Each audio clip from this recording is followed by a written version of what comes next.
Thank you friends for being here. माफी चाहता हूँ, मेरे को गुजराती बोलनी नहीं आती है, हिंदी में बात कर सकता हूँ, सबको समझ में आएगी। चलिए, बहुत बहुत शुक्रिया। आप 2 स्पीकर्स को सुन चुके हैं और सुनने की क्षमता बची है, इच्छा बची है, मुश्किल काम है। चलिए हम बात करेंगे और मैं अपनी बात कहूँ उसके पहले आपसे कहना चाहता हूँ कि कभी कभी यूं ही मैं अपने जी को बहलाया करता हूँ, जिन बातों को खुद नहीं समझा औरों को समझाया करता हूँ। मैं बात करने वाला हूं, मैं खुद नहीं समझता। मैं नहीं जानता हूं कल क्या होगा, मैं नहीं जानता हूं हिंदुस्तान की इकोनॉमी कहां जाएगी, मैं नहीं जानता हूं कल बाजार कहां जाएगा, और फिर भी मैं आपसे बात करूंगा कल बाजार कहां जाएगा। तो उसी अंदाज में आप सुनिएगा। लेकिन जो बात मैं आपसे कहना चाहता हूं ये है कि अगर आप ये जानने यहां पर आए हैं कि सत्य क्या है, सच क्या है, सही क्या है, तो कुछ नहीं मिलेगा। यहां ना कुछ सही होता है ना कुछ गलत होता है। आपको तलाश करना है कि आपके लिए उपयुक्त क्या है, अप्रोप्रिएट क्या है। तो इसमें दिक्कत क्या है? इसमें दिक्कत यह है कि जो आपके लिए उपयुक्त है वो आपके लिए नहीं है। इसलिए जिस विषय की हम बात करेंगे इसको पर्सनल फाइनेंस कहेंगे, व्यक्तिगत वित्त। ये हर पर्सन का फाइनेंस है, ये सबके ऊपर लागू नहीं होता है। तो ये आप अंदर झांकेंगे ना तब निवेश समझ में आता है।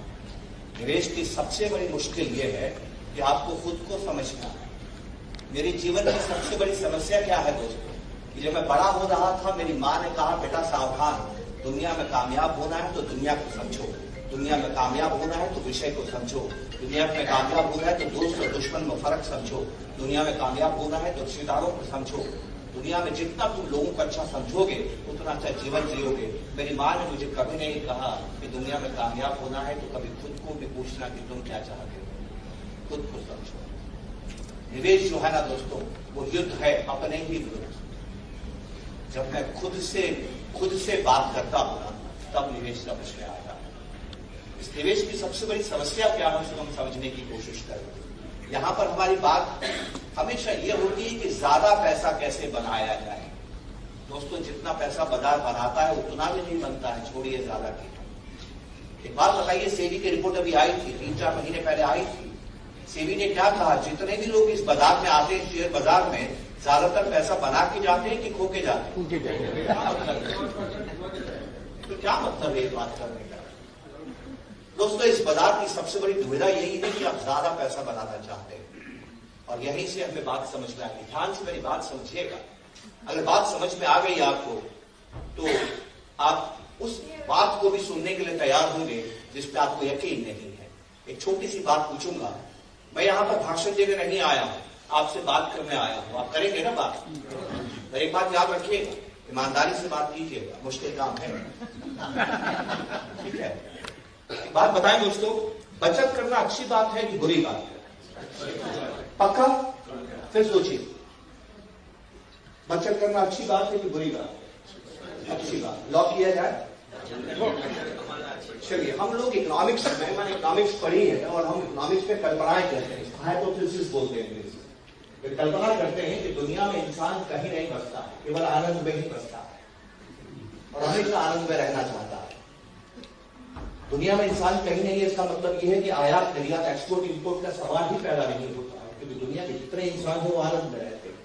और आनंद का प्रत्येक नागरिक, प्रत्येक व्यक्ति मानता है कि बचत करना अच्छी बात है। अच्छी बात है, हर एक को करनी चाहिए।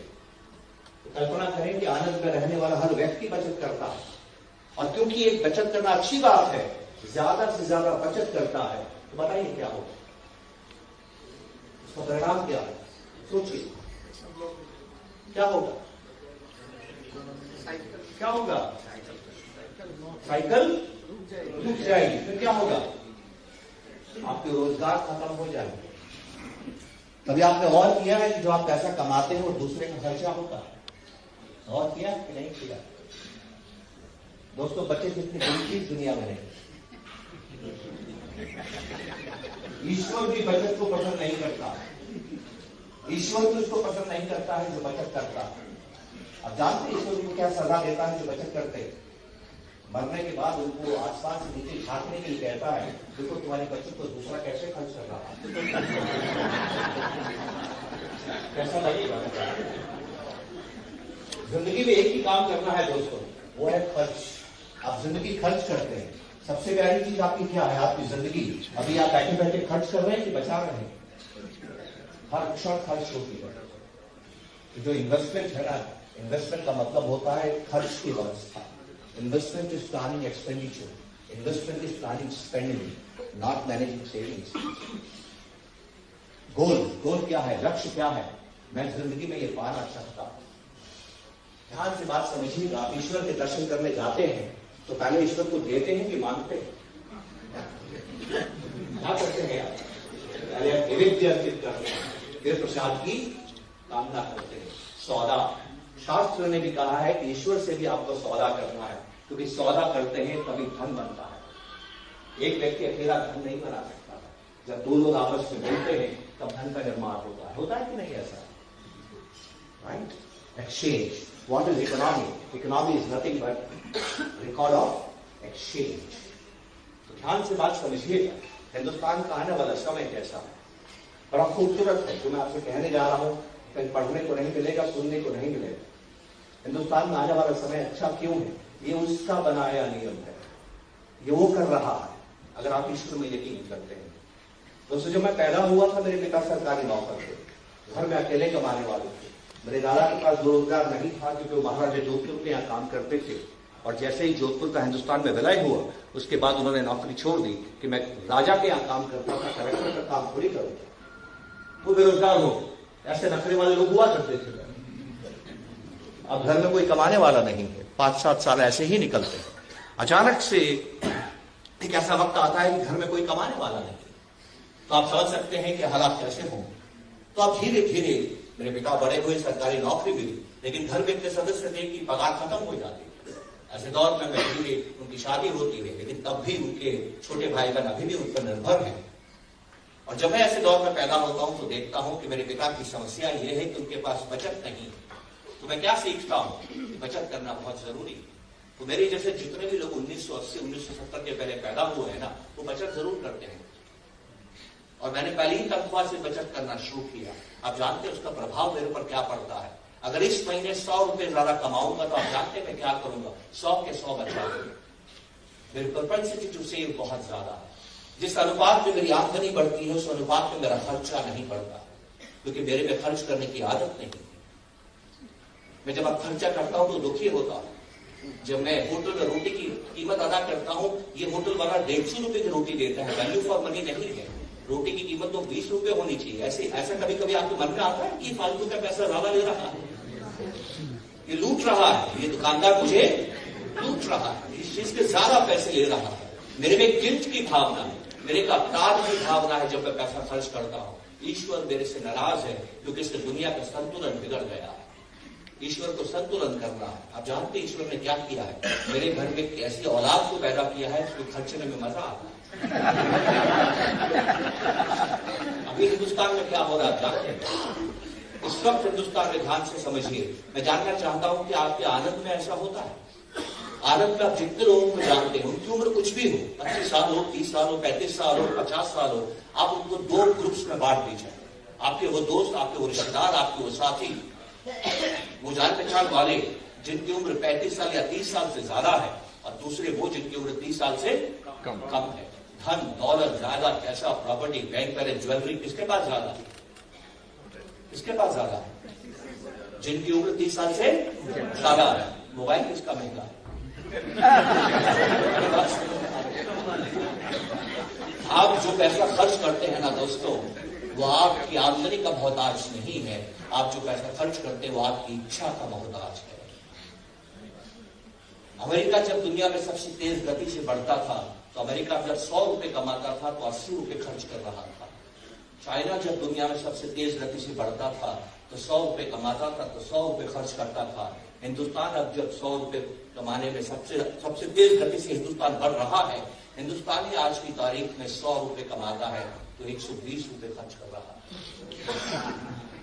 हमारी हाउस होल्ड पर्सनल सेविंग जो 30% हुआ करती थी वो गिर के 17% आ गई है। हमारा पर्सनल लोन धीरे धीरे बढ़ रहा है। आप जानते हैं ऐसा क्यों है? क्योंकि मेरा बेटा जानता है कि मेरा पैसा भी उसको ही खर्च करना है। होने क्या वाला है, अगले 20 सालों में जो जनरेशन आ रही है वो अपनी कमाई भी खर्च करेगी और अपने से बड़ों की बचत भी खर्च करेगी। तो सोचिए हिंदुस्तान की कितनी जबरदस्त तरीके से ग्रोथ है। और दुकानदार को ये बात समझ में आ गई, दुकानदार बदल गया है। आपको इससे बड़ा प्रमाण नहीं मिलेगा कि हिंदुस्तान में क्या हो रहा है। मैं आपसे कहने जा रहा हूं, इस बात को सुनिएगा और समझने की कोशिश कीजिएगा। इसको बोलते हैं टेक्टोनिक शिफ्ट। ये शिफ्ट वैसा ही है कि ऑस्ट्रेलेशिया से एक जमीन का टुकड़ा निकलता है और एशिया से टकराता है, हिंदुस्तान बनता है और हिमालय बनता है। तो सोचिए, इसको टेक्टोनिक शिफ्ट बोलते हैं। जब पूरी धरातल बदल जाती है वैसे ही हमारी धरातल बदल गई है। और ये मेरे बेटे ने मुझे सिखाया। मेरा दुकानदार मुझे कहता था, आज नकद हजार उधार प्रेम की कैची है। मैं अपने जवानी की बात अपने बेटे को सिखा रहा था।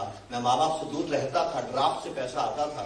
कभी कभी डाकिया ड्राफ्ट लाने में समय लगाता था। बैंक के पास कंप्यूटराइजेशन नहीं था। ड्राफ्ट जमा कराने के बाद भी 3 दिनों के बाद पैसा मिलता था।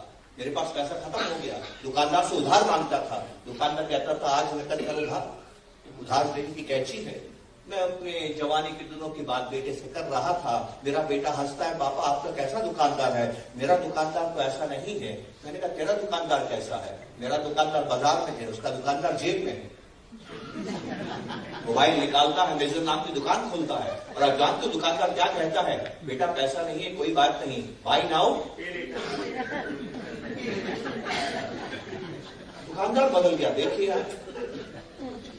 आपके पास पैसा नहीं है, दुकानदार आपको सामान देने के लिए तैयार है। आपका खर्चा बढ़ेगा कि कम होगा? सिर्फ एक बात याद रखिए, अगर आप इस बाजार से पैसा बनाना चाहते हैं, आपका खर्चा बढ़ने वाला है या कम होने वाला है? क्या हो रहा है? न केवल आपका खर्चा बढ़ने वाला है, आपकी खर्च करने की इच्छा भी बढ़ने वाली है। आपने छत पे सोना छोड़ दिया है, अब आपको एसी चाहिए भी नहीं है। आशीष भाई अभी कह रहे थे कितने कम लोगों के पास एसी है। अब जानते हैं एसी बढ़ने की बिकने की रफ्तार जो हिंदुस्तान में और कहीं नहीं है। यही तो बात है जो हमें समझने की कोशिश करनी है। एक और फर्क आपको बताता हूं हिंदुस्तान में क्या है। मेरे पिता दुनिया में नहीं है। मेरे पिता ने 3 सुंदर शब्द कभी नहीं जीवन में सुने। इतने प्यारे शब्द हैं, इससे ज्यादा मिश्री खोलने वाले कोई शब्द आपने सुने नहीं होंगे। मेरे पिता ने जीवन में कभी ये शब्द नहीं सुने। और ये शब्द है, किसी बैंक से फोन आना, मैसेज आना, लोन चाहिए क्या? आता है कि नहीं आता? रोजाना आता है कि नहीं? मेरे पिता को कभी जिंदगी में किसी बैंक ने नहीं कहा कि लोन चाहिए क्या। तो बताइए क्या होने वाला है। अब एक आखिरी बात बताता हूं, हिंदुस्तान में टेक्टोनिक शिफ्ट बोलते हैं। कोविड से पहले की बात है। मेरी पत्नी हर महीने को केबल वाला आता था, उसको पेमेंट करती थी। ज्यादा पेमेंट नहीं होती थी, 600-700 रुपए की पेमेंट होती थी। वो केबल कनेक्शन, टीवी में केबल कनेक्शन होता था ना, उसकी वो पेमेंट करती थी। हर 2-3 महीने में बहस होती थी उनकी। क्या बहस होती थी? तुम ज्यादा पैसे लेते हो और चैनल कम दिखाते हो, ये चैनल नहीं आ रहा है, वो चैनल नहीं आ रहा है। पत्नी कहती थी 25 रुपए, वो कहता था इसके 25 रुपए लगेंगे, इसके 20 रुपए लगेंगे, इसके 50 रुपए लगेंगे, सारे चैनल दिखाने के 1000 रुपए लगेंगे। इनमें बहस होती रहती। और फिर पत्नी को पेमेंट तो करना ही है। वो 600-700-800 रुपए जो भी है पेमेंट, नकद पेमेंट किया करती थी। अब वो केबल वाला नहीं है, वो टाटा स्काई वाला भी नहीं है। घर में स्मार्ट टीवी है जिसमें ओटीटी प्लेटफॉर्म्स के ऐप्स पहले से ही डाउनलोड है और वो सबकी मेंबर है, जितने हैं आप जानते हैं। मैंने उसको कभी सोनी नेटफ्लिक्स से झगड़ा करते नहीं देखा। क्यों? आप जानते हैं क्यों? नहीं साहब, बात सरप्लस इनकम की नहीं है। ध्यान से एक बात समझिएगा, आपका दिमाग जानता सब कुछ है, समझता कुछ नहीं है। ईश्वर ने आपको 2 चीजें दी, एक दिया है दिमाग और 5 दी है इंद्रियां। महसूस कौन करता है बताइए? दिमाग की इंद्रियां महसूस करती हैं, फील करती हैं। हम सभी पैसे को प्यार करते हैं। जब मेरी पत्नी नकद पेमेंट कर रही होती दुकानदार को, उसको क्या बोलते हैं, उसको केबल वाले को, तो आखिरी जो इंद्रियां हैं वो कहती है तुम्हारी प्यारी चीज तुमसे बिछुड़ रही है। क्या गजब करती हो, वैल्यू फॉर मनी तो मांगो। पैसा देते वक्त दुख होता है, लेकिन नेटफ्लिक्स आपसे डिजिटल पेमेंट लेता है, आंखों को दिखाई नहीं देता है, दिमाग को समझ नहीं आता है। बात समझ? जो आदमी डिजिटल होता है उसका खर्चा ज्यादा होता है। जब से हिंदुस्तान में कोविड आया है हम सब डिजिटल हो गए, सब यूपीआई वाले हो गए। अब हिंदुस्तान, पूरी दुनिया में हिंदुस्तान की जनता को अपना नियंत्रण जो है खर्चे से क्या हो गया है। अभी दुकानदार, गूगल, बैंक, अगर आप सपने में भी डबल डोर फ्रिज का सोचेंगे ना, आप देखिए आपके मोबाइल में उसकी फोटो आना शुरू हो जाती है। इसके एआई आपको जानता है, आपको समझता है, आपके विचारों को जानता और समझता है। और इस वजह से गूगल बाबा, बैंक और दुकानदार मिलकर आपको ग्राहक बना ही देते हैं। रोजाना जब तक आप खरीद नहीं देंगे ना फ्रिज को, आपका ऑफर्स आते रहेंगे। देखा अब इच्छा कीजिए, देखिए आपको मोबाइल आपको सपोर्ट करेगा।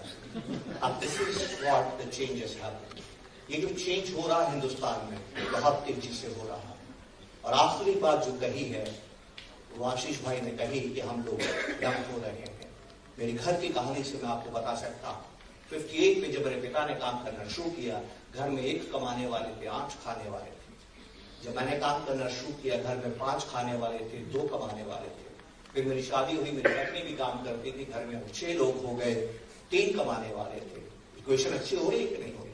वक्त गुजरा, मेरे माता पिता का देहांत हो गया, लेकिन मेरे 2 बच्चे पैदा हुए, हम 4 लोग रह गए और बच्चे बड़े हो गए। अब मेरा बड़ा बच्चा कमाता है, अब हम 4 में से 3 लोग कमाते हैं। 3-4 साल में एक दिन आएगा कि 4 के, ऐसा मेरी पीढ़ी में आज तक कभी नहीं हुआ है। मैंने एक विषय पढ़ा है, हिस्ट्री ऑफ इकोनॉमिक डेवलपमेंट, हर देश के आर्थिक विकास का इतिहास। और वही कहता है किसी भी देश में सर्वाधिक तेजी तब आती है जब उस देश में काम करने वाले लोग बढ़ रहे हैं। कि आपके परिवार में काम करने वाले लोग बढ़ रहे हैं कि कम हो रहे हैं। बाकी देश में जो हमसे 10 बड़े राष्ट्र हैं, हमसे जो 10 सबसे बड़े राष्ट्र हैं दुनिया में, उनमें उल्टा हो रहा है। कहां क्या हो रहा है? कम हो रहा है। हिंदुस्तान का सौभाग्य कहिए, दुर्भाग्य कहिए, हिंदुस्तान तब दौड़ रहा है जब बाकी दौड़ते दौड़ते थक चुके हैं। तो इससे नुकसान क्या होता है कि आप एक्सपोर्ट से ग्रोथ नहीं कर पाएंगे, पर इससे फायदा क्या होगा कि उन देशों का पैसा भी आपके पास आएगा। मैं देखता हूं कि हिंदुस्तान चिंता करता है कि विदेशी जा रहा है, मैं चिंता करता हूं कि वापिस आएगा तो मेरे हाथ में बाजार आएगा क्या? जी हाँ, आपको ये चिंता नहीं करनी है कि वो जा रहा है, आपको ये सोचना है कि जब वो आना शुरू होगा तो क्या होगा। ये बाजार आपके हाथ में नहीं आएगा, क्योंकि अब तक जब भी वो आया है वो खरीदना चाहता था, आप खरीदना नहीं चाहते थे, लेकिन अब जो वो आएगा वो भी खरीदना चाहता है और आप भी खरीदना चाहते हैं। सोचिए बाजार में इसका प्रभाव क्या पड़ेगा। और यही क्या है जो हमें दोस्तों समझने की कोशिश कर रहे हैं। लेकिन जरूरी मुद्दा क्या है जो हमें समझना है? मुद्दा बहुत सिंपल सा है। कंपाउंडिंग की बात आशीष भाई आपसे कर रहे थे। ये कंपाउंडिंग जबरदस्त चीज है, पर कम वक्त समझ नहीं आती है। चलिए हम समझने की कोशिश करते हैं, इंसान के दिमाग की लिमिटेशन को जानने की कोशिश करते हैं। एक बात बताइए, आपको 1000 किलोमीटर दूर जाना है, आप पैदल जाएंगे कितना वक्त लगेगा? कितना वक्त लगेगा?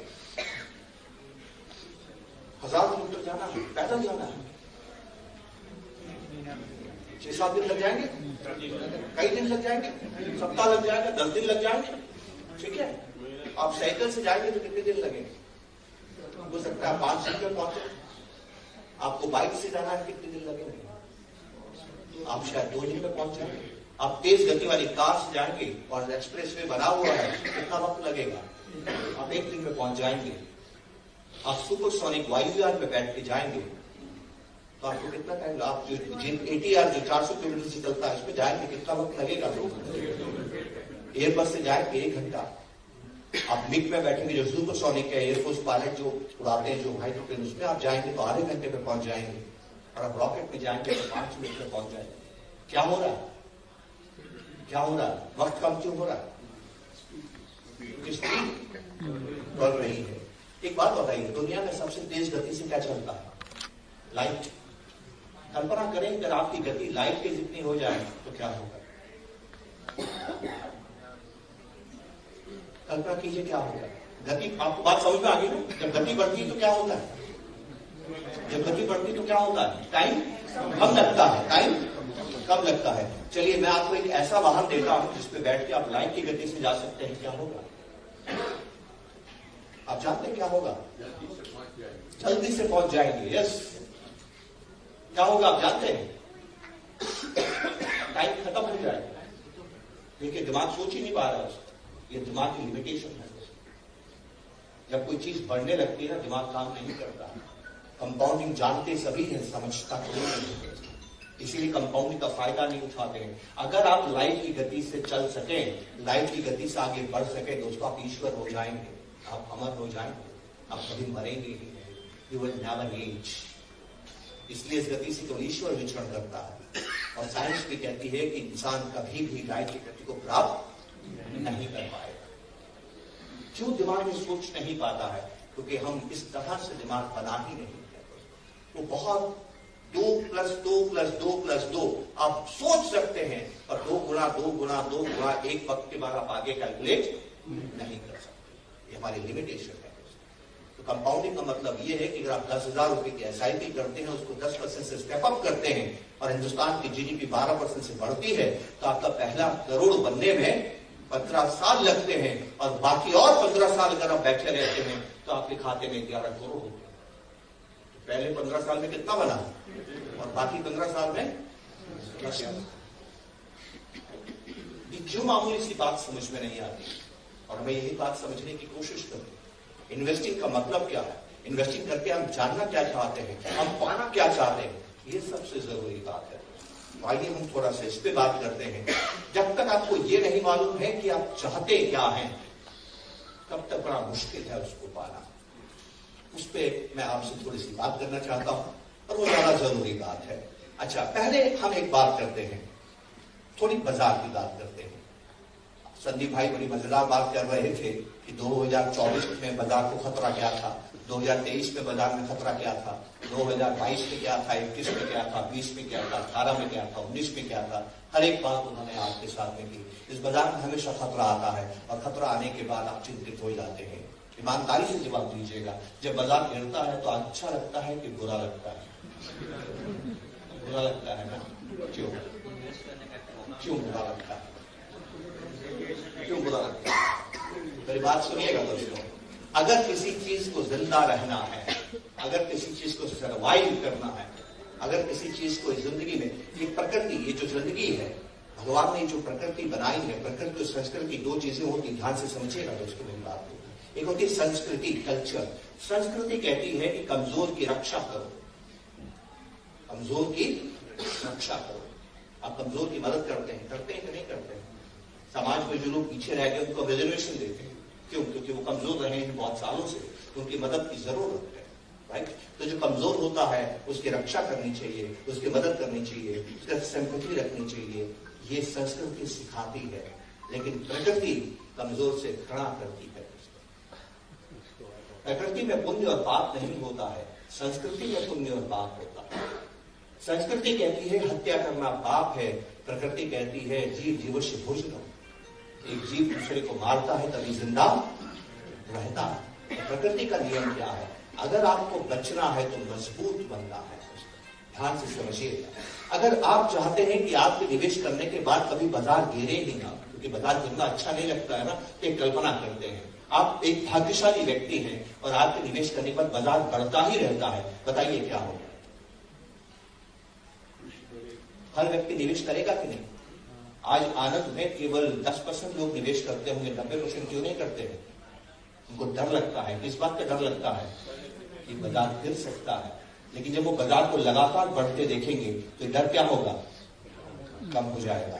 हर कोई बाजार में निवेश करेगा। अब हर कोई जब बाजार में निवेश करेगा, वो जो व्यक्ति निवेश करने आया है उसके पास अब डर नहीं है, केवल लालच है। वो इस लालच में आया है कि यहाँ पैसा बन सकता है। वो निवेशक कमजोर है कि मजबूत है? और कमजोर निवेशक बाजार को मजबूत बनाएगा कि कमजोर बनाएगा? कमजोर बनाएगा। जिस देश में बाजार बढ़ता ही रहता है ना, फिर वो ऐसा गिरता है कि आपकी उम्र में वापस ऊपर नहीं बढ़ता है। जापान का बाजार गिरा था, 35 साल लगे वापस आने। यूएस का बाजार 1919 में गिरा था, 40 साल लगे वापस आने। ईश्वर क्या करे कि बाजार बढ़ता चला जाए। जब बाजार बढ़ता चला जाता है तो इतने कमजोर आ जाते हैं कि बाजार जिंदा रह नहीं सकता। ये जंगल का नियम है। जब शेर हमला करता है हिरण के झुंड पर, जो हिरण हाथ में आता है वो मजबूत होता है कि कमजोर होता है? कमजोर होता है। और कमजोर के मरने के बाद हिरण का जो झुंड है वो ज्यादा तेज गति से भाग सकता है। तो कमजोरों को बाहर निकालना जरूरी है, इसके लिए बाजार का गिरना उतना ही जरूरी है। जो आपकी इन्वेस्टमेंट को जानता है ना, वो बाजार के गिरने पर खुश होता है, इस बाजार से कमजोर बाहर जा रहे हैं। This is what friend we need to understand. एक और छोटी सी बात हम समझने की कोशिश करेंगे, और आपको ये समझना होगा कि आप चाहते क्या है। आप एक्साइटमेंट चाहते हैं कि पैसा बनाना चाहते हैं? आप कामयाबी चाहते हैं कि आप रुतबा चाहते हैं? दोनों अलग अलग बातें हैं, और इन दोनों बातों को समझने की हम कोशिश करते हैं।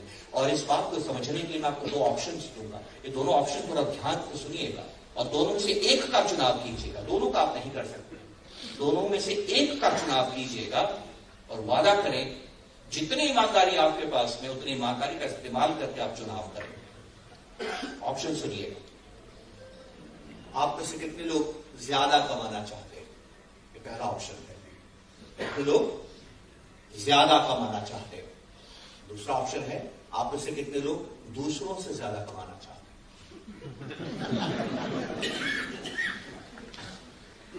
क्या कहेंगे आप?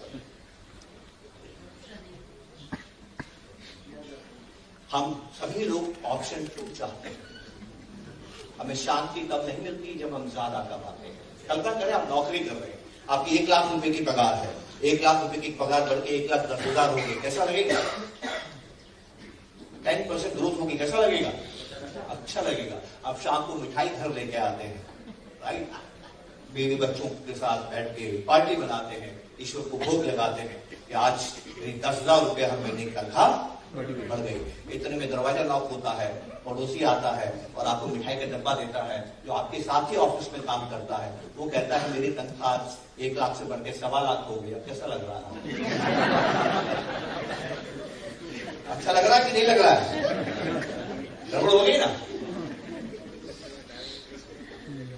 ऐसे हम क्यों हैं? सोचिए, हम ऐसे क्यों हैं? अच्छा ये बताइए, ये गलत है कि सही है? पहले ये बताइए। नहीं, ये गलत नहीं है,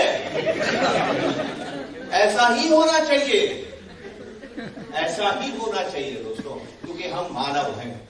मानव में पशु भी है और मानव में देव भी है। अंग्रेजी में इसको बड़ा अच्छे तरीके से कहा जाता है, who are we? Are we fallen angels और राइजिंग बीस्ट? हम कौन हैं? हम वो हैं जो पशु से सुधर रहे हैं, या हम वो हैं जो देवों को धकेल के नीचे फेंक दिया गया? राइट? देखिए, हम जंगल में रहते थे, हमारे पूर्वज जंगल में रहते थे। जंगल का एक नियम है, और जंगल का नियम यह है कि वहां पर कभी भी मृत्यु आ सकती है कि नहीं? कहीं से भी खतरा, कभी भी कुछ भी हो सकता है। तो जब हिरण सुबह उठता है, वो अपने आप से वादा करता है कि मुझे शेर से तेज भागना है, नहीं तो आज मैं मारा जाऊं। उसी वक्त शेर अपने आप से क्या वादा करता है कि मुझे हिरण से तेज भागना है, नहीं तो मैं भूखे मर जाऊं। आप सर्वाइव कब करते हैं? आप सर्वाइव तब करते हैं जब आप आउट परफॉर्म करते हैं, जब आप दूसरे को हराते हैं। हमारे अंदर एक भावना है कि हम जिंदा तभी रहेंगे, हम कामयाब तभी होंगे, हमारा वजूद तभी कायम रहेगा जब हम दूसरों से अच्छा करें और दूसरों को हराएं। इसमें कुछ भी गलत नहीं है दोस्तों। हमारे माँ बाप ने हमें ऐसे ही पैदा करके बड़ा किया। मेरी माँ ने हमेशा कहा है, बेटे अच्छे नंबर लाएगा तब अच्छी कॉलेज में एडमिशन मिलेगा। अच्छे नंबर का मतलब 100 में से 90 लाना नहीं है, अच्छे नंबर का मतलब है दूसरों से ज्यादा लाना, क्योंकि कॉलेज में तो लिमिटेड सीटें हैं। मुझे नौकरी इसलिए नहीं मिली कि मैंने इम्तिहान पास किया था, मुझे नौकरी इसलिए मिली कि नंबर दूसरे से ज्यादा थे। मुझे नौकरी में प्रमोशन इसलिए नहीं मिला कि मैं अच्छा काम करता था, मुझे प्रमोशन इसलिए मिलता है कि मैं दूसरे से अच्छा काम करता। हमने बचपन से सीखा है कि हमें वो चाहिए जो सबसे अच्छा करता है, इसलिए इन्वेस्टमेंट में भी आपको वो चाहिए जो अच्छा कर रहा है। आप कंपेयर करते हैं, इसका रिटर्न ज्यादा है, मेरे पास वो स्कीम होनी चाहिए जिसका रिटर्न ज्यादा है। क्या इस पे गलत है? यहां गलत हो गया। अब कैसे गलत हो गया इस बात को समझिएगा। आप डॉक्टर हैं, आप वकील हैं, आप दुकानदार हैं, आप टीचर हैं, आप दूसरे से अच्छा करना चाहते हैं, गलत नहीं है, गलत नहीं है। मैं एक अच्छा टीचर हूं, मैं स्कूल में सबसे अच्छा टीचर हूं, गलत। बात समझ रहे हैं आप? जी हाँ, यही हमें बात समझनी है। ध्यान से सुनिएगा दोस्तों। इन्वेस्टमेंट पैसा बनाना है, आप डॉक्टर हैं, आप वकील हैं, आप टीचर हैं, आप दुकानदार हैं, ये पैसा कमाना है। पैसा कमाने का नियम है दूसरे से अच्छा करें, पैसा बनाने का नियम है खुद को अच्छा करें। जब आप पैसा कमाने घर से निकले हैं, वीर बनिए जो दूसरे को हराता है। अगर आप पैसा बनाने निकले हैं, इन्वेस्टमेंट करने निकले हैं, महावीर बनिए जो खुद को जीतता है, जो कभी दूसरे को हराने की सोचता भी नहीं है। इन्वेस्टमेंट में रिटर्न के पीछे मत भागिए, इन्वेस्टमेंट में टारगेट के पीछे भागिए, कितने करोड़ बनाने हैं बस। किसी साल ज्यादा बनेंगे, किसी साल कम बनेंगे। जैसे आप टारगेट क्या कर रहे हैं, घर पहुंचना, वैसे टारगेट कर रहे हैं कितने। अब जो मैं सवाल पूछ रहा हूं ईमानदार से जवाब दीजिए। जिंदगी में जब आपने पहली बार इन्वेस्टमेंट किया, आप में से कितने लोगों के मन में आया कि मुझे जीवन में 25 करोड़, 50 करोड़, 100 करोड़, 500 करोड़ बनाना? आया था क्या? इन्वेस्टमेंट का टारगेट तो यही होना चाहिए। सिंपल, कितनी सिंपल सी बात है ना। तो इतनी सिंपल सी बात हम क्यों नहीं समझते हैं? क्योंकि इन्वेस्टमेंट करना हमने अभी सीखा है। तो हम यहां पर कौन सा नियम लागू करते हैं? जो कमाने का नियम है। हम उस दुनिया से निकल के कमाने की दुनिया से बनाने की दुनिया में आए हैं, लेकिन हम नियम साथ लेके आए। कमाने का नियम यहां काम नहीं करेगा। और यहां जो सबसे बड़ी बात है, आपका लक्ष्य क्या होना चाहिए। आइए इस लक्ष्य को समझने की कोशिश करते हैं। आप क्यों इन्वेस्टमेंट करते हैं? उस इन्वेस्टमेंट का पहला लक्ष्य क्या होना चाहिए? उस पहले लक्ष्य को हम समझने की कोशिश करते हैं। और इस इन्वेस्टमेंट के पहले लक्ष्य को समझने के लिए आपको मेरी एक बात का जवाब देना होगा। आपको मैं दो चीजों का विकल्प देता हूं, दोनों में से एक बात चुननी है। आपको क्या चाहिए? आपको पैसा चाहिए कि खुशी? ये खुशी हेल्थ की बात हो रही है। क्या चाहिए आपको? व्हाट यू वांट, हैप्पीनेस और वेल्थ? क्या चाहिए? कितना कंफ्यूजन हो गया ना।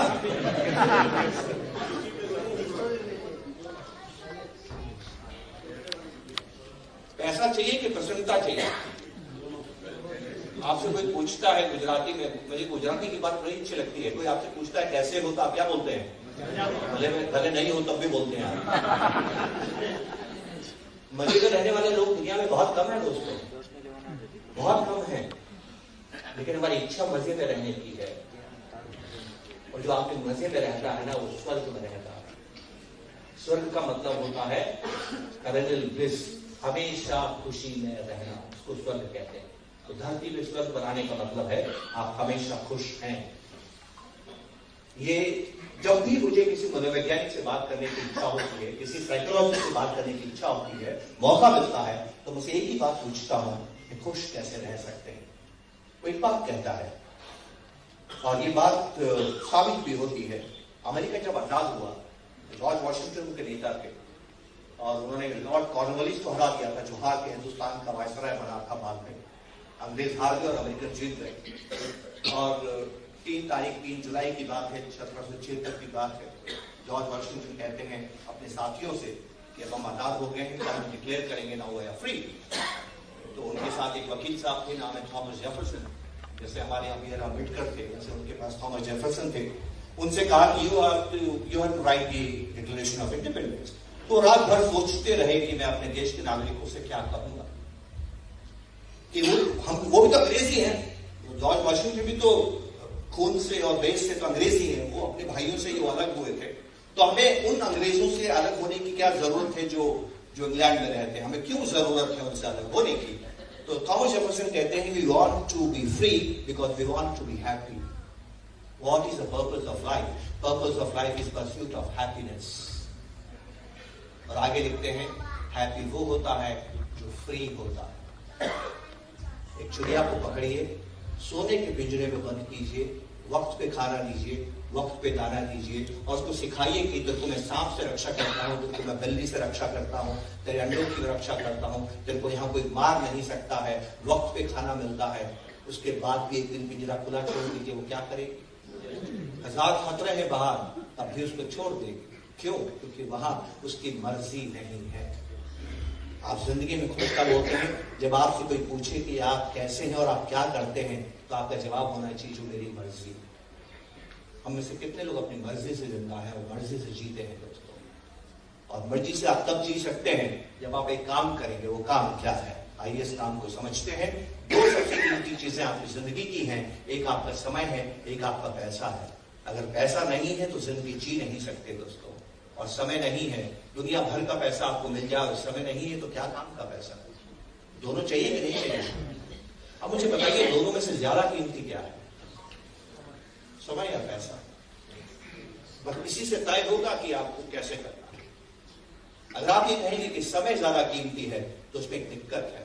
अगर आप पैसा कमाने निकलेंगे, चाहे आप कुछ भी काम करते हो, जो भी आप काम करते हो उसमें एक सौदा होता है। आप समय देते हैं और दूसरा पैसा देता है। आप डॉक्टर है, सर्जरी कर रही 10 लाख रुपए ले लें, सर्जरी करने में वक्त तो देना पड़ेगा ना मरीज को। तो जो वक्त आपने मरीज को दे दिया वो तो उसका हो गया ना। और आपके पास जो वक्त है वो क्या है? अनलिमिटेड है कि लिमिटेड है? जिंदगी भर आप काम करते रहेंगे तो अपना वक्त दूसरों को देते रहेंगे। आप जिंदगी दूसरों के लिए जिए हैं कि खुद के लिए जिए? जिस वक्त आपके पास पैसा भी आए और आपका समय भी आपके लिए हो, उसी को फ्रीडम कहते हैं दोस्तों। और ये तब होता है जब पैसा अपने आप बनता है, ये तब नहीं होता जब आप पैसा कमाते। जिंदगी में एक दिन आना चाहिए जब जो अपने आप पैसा बनता है वो आपके प्रोफेशनल इनकम से ज्यादा होता है। उसके बाद आप वो करते हैं जो आपका पैशन है, आप वो नहीं करते हैं जो आपको करने के लिए, परिवार चलाने के लिए जरूरी है। तो what is the first target? मेरा आपसे यही कहना है कि मुकेश भाई से अगर आप कल मिले तो उनसे पहला सवाल यही पूछे कि भैया कितने करोड़ हैं कि मैं जिंदगी में बिना कुछ किए भी सारी इच्छाएं पूरी कर सकता हूं? क्या उस करोड़ का आपने टारगेट किया है? And that is what you have to do. अब एक दूसरी चीज आपको बताता हूं जो अभी बहुत अच्छी बात है, लेकिन वही अच्छी बात बुरी भी हो जाती है। हर चीज की कीमत अदा करनी पड़ती है। आशीष भाई आपसे बोल रहे थे कि हम बहुत यंग हैं, प्रोडक्टिव हो गए हैं। तो प्रोडक्टिव होने का मतलब है हम सभी काम करेंगे, और काम करेंगे तो पैसा कमाएंगे। तो हिंदुस्तान में पैसा कमाने के मौके बढ़ रहे हैं कि कम हो रहे हैं? बढ़ रहे हैं। ध्यान से मेरी बात सुनिएगा दोस्तों। पैसा एक ऐसी चीज है जिससे कभी मन नहीं भरता है। भरता है क्या? दुनिया में हर चीज से मन भरता है, पर पैसा एक ऐसी चीज है जितना आता है उतनी इच्छा और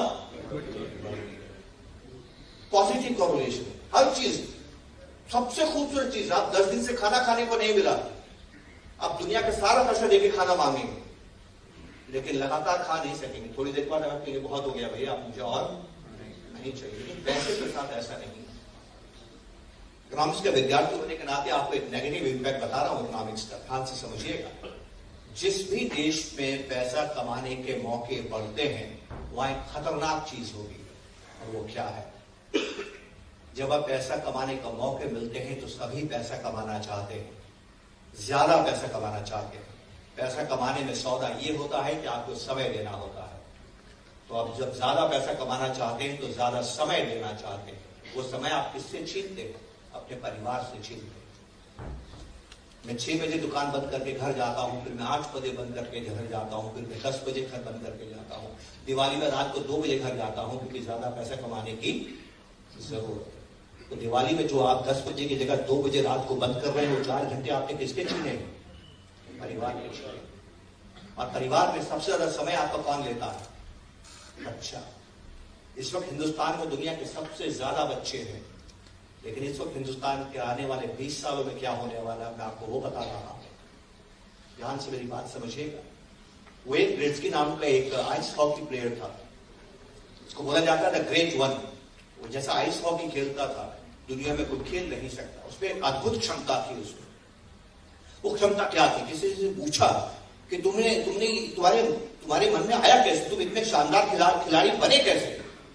तो वो कहता है कि मैं आइस हॉकी का मैदान छोटा होता है, वो कहता है कि मैं स्केट वहां नहीं करता जब गेंद होती है, मैं स्केट वहां करता हूं जब गेंद जाने वाली है। बात समझ रहे हैं आप? वो इस बात की परवाह नहीं करता है कि गेंद कहां है, वो इस बात का अंदाजा लगाता है कि गेंद कहां जाने वाली, वहां पहले ही पहुंच जाता है। तो आप इन्वेस्टमेंट आज करेंगे, आपको ये नहीं देखना है कि हिंदुस्तान के अंदर 2025 में क्या हो रहा है, आपको देखना है कि हिंदुस्तान 2040 में कैसा दिखाई देगा। तो मेरी बात गौर से सुनिएगा।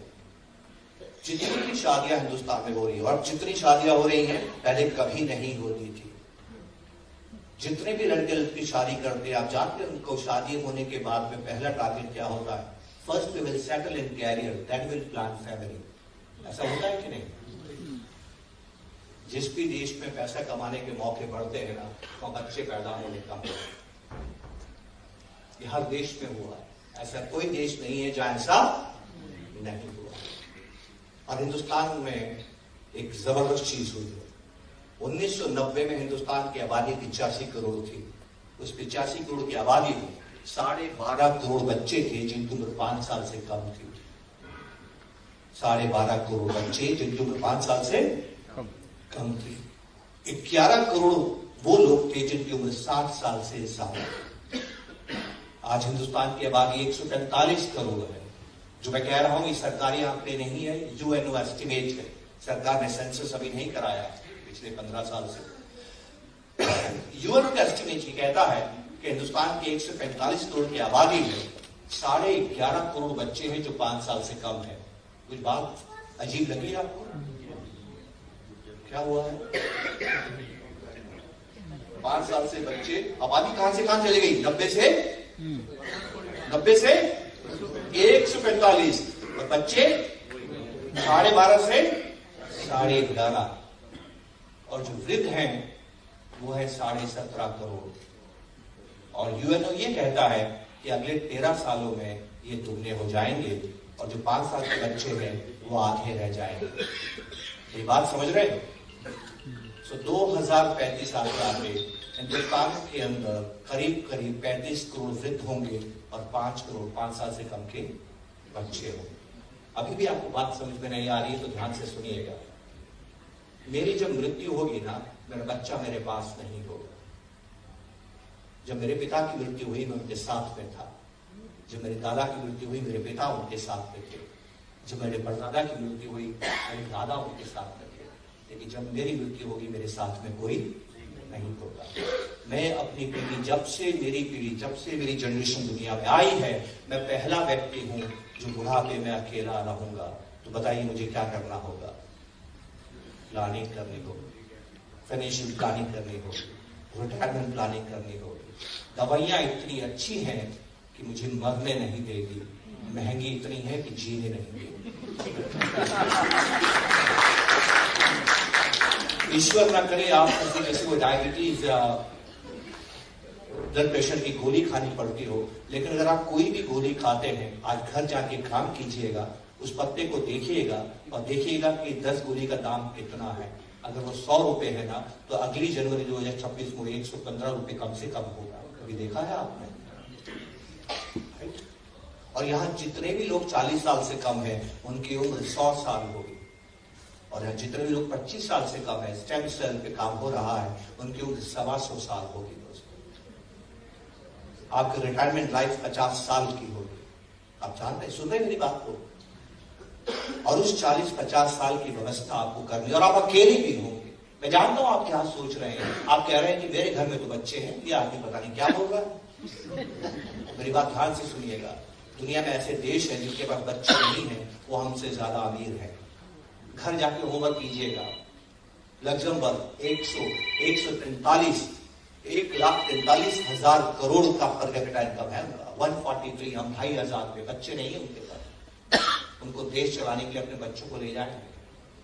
आप तो यूके जाते रहते होंगे। यूके कौन चलाता है? हिंदुस्तानी चलाते हैं कि गोरे चलाते हैं? हिंदुस्तानी चलाते। हिंदुस्तानी को निकाल दीजिए, देश ठप हो जाएगा। हर घर से बच्चे बाहर जा रहे हैं। तो आपके पास जो बच्चे हैं वो 2 होते हैं, एक लायक एक नालायक। लायक को दुनिया ले जाएगी, लायक को, और नालायक आपके साथ रह जाए। आपको बुढ़ापे में उसका प्रबंध भी करना है, खुद का भी। सोचिए कितने पैसे की जरूरत है, सोचिए कितने पैसे की जरूरत है। पर अच्छी बात क्या है?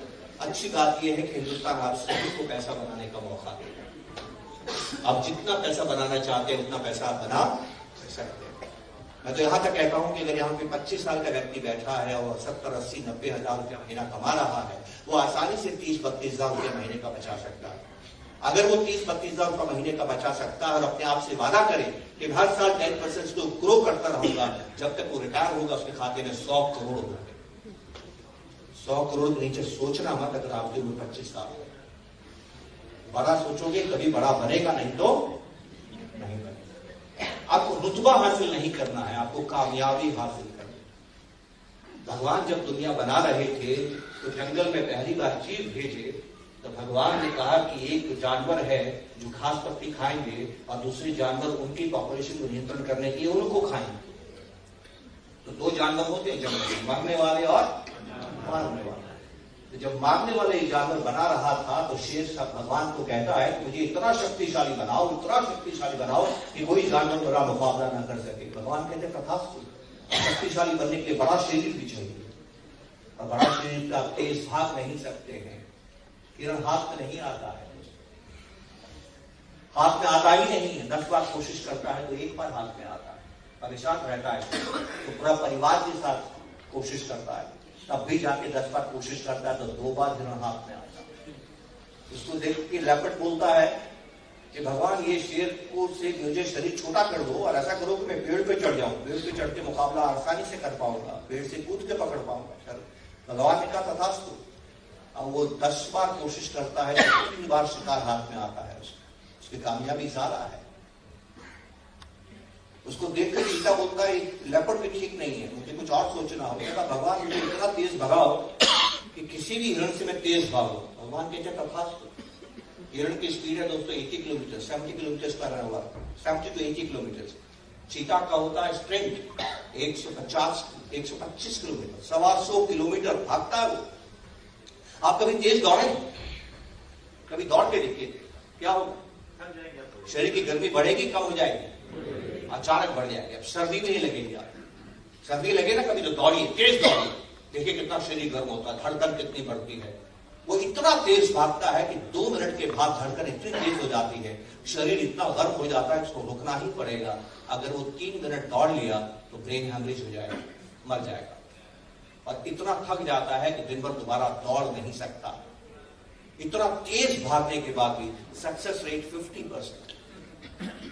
10 बार कोशिश करता है तो 5 बार कामयाब होता है।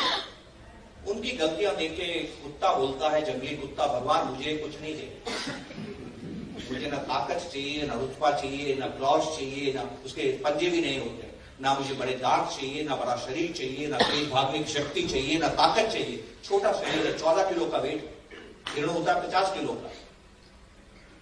क्या करता आप जानते हैं? भगवान से एक ही बात करता है, भगवान बस एक चीज दे दो मेरे को कि मैं देर तक दौड़ सकूं, तेज मत दौड़ाओ मेरे।